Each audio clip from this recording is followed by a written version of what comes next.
Team ಇಂಡಿಯಾದ ನಾಯಕ ರೋಹಿತ್ ಶರ್ಮಾ ಅವರು ಟೆಸ್ಟ್ ಕ್ರಿಕೆಟ್ನಿಂದ ವಿದಾಯ ಹೇಳಿದ್ದಾರೆ.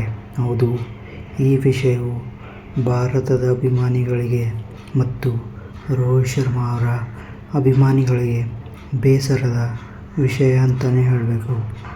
ರೋಹಿತ್ ಶರ್ಮಾ ಎಂತಹ ಒಳ್ಳೆಯ ಸ್ಫೋಟಕ ಬ್ಯಾಟ್ಸ್ಮನ್ ಎಂದು ನಿಮಗೆಲ್ಲ ಗೊತ್ತೇ ಇದೆ.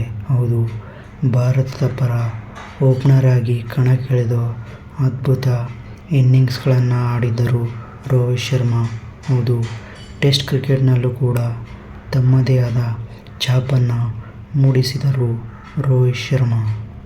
ಆದರೆ ಈಗ ಟೆಸ್ಟ್ ಕ್ರಿಕೆಟ್ನಿಂದ ತಮ್ಮ ನಿವೃತ್ತಿಯನ್ನು ಘೋಷಿಸಿದ್ದಾರೆ ರೋಹಿತ್ ಶರ್ಮಾ ತಮ್ಮ ಇನ್ಸ್ಟಾ ಸ್ಟೋರಿ ಹಾಕುವ ಮೂಲಕ.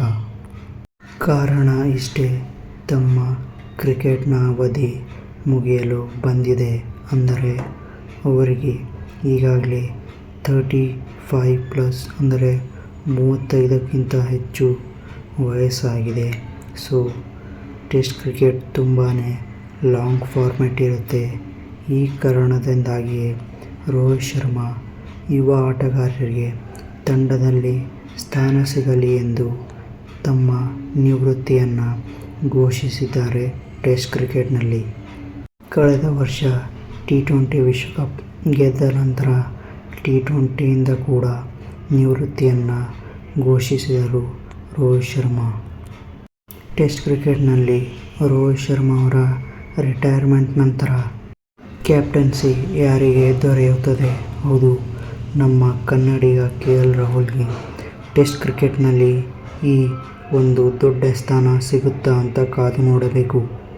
ಇನ್ನು ರಿಷಬ್ ಪಂತ್, ಹೌದು, ವಿಕೆಟ್ ಕೀಪರ್ ಬ್ಯಾಟರ್ ಆಗಿರುವ ರಿಷಬ್ ಪಂತ್ ಟೆಸ್ಟ್ ಕ್ರಿಕೆಟ್ನಲ್ಲಿ ತುಂಬಾ ಅನುಭವವನ್ನು ಹೊಂದಿದ್ದಾರೆ. ಆದರೆ ಈಗ ಶುಭ್ಮನ್ ಗಿಲ್ ಅವರ ನಾಯಕತ್ವ ನೋಡಿ ಇವರಿಗೆ ಟೆಸ್ಟ್ ತಂಡದಲ್ಲಿ ನಾಯಕನ ಸ್ಥಾನ ದೊರೆಯುತ್ತಾ ಅಂತ ಕಾದು ನೋಡಬೇಕಿದೆ. ಅದೇನೇ ಆಗಿರಲಿ, ರೋಹಿತ್ ಶರ್ಮಾ ಅವರ ತಮ್ಮ ಎರಾನ ಮುಗಿಸ್ತಾ ಇರೋದು ಎಲ್ಲ ಫ್ಯಾನ್ಸ್ಗಳಿಗೆ ತುಂಬಾ ಬೇಸರದ ಸಂಗತಿ. ಇನ್ನು ಮುಂದೆ ನಾವು ರೋಹಿತ್ ಶರ್ಮಾನ ಕೇವಲ ODI ಕ್ರಿಕೆಟ್ ಫಾರ್ಮ್ಯಾಟ್ನಲ್ಲಿ ಮಾತ್ರ ನೋಡೋಕೆ ಸಾಧ್ಯ.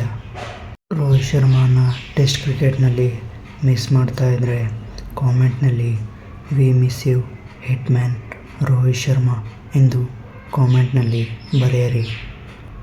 ಟೀಮ್ ಇಂಡಿಯಾಗೆ ರೋಹಿತ್ ಶರ್ಮಾ ಅವರ ಕೊಡುಗೆ ತುಂಬಾ ಅಪಾರವಾಗಿದ್ದು, ಸೊ ರೋಹಿತ್ ಶರ್ಮಾ ಅವರ ಮುಂದಿನ ಜೀವನಕ್ಕೆ ಒಳ್ಳೆಯದಾಗಲಿ.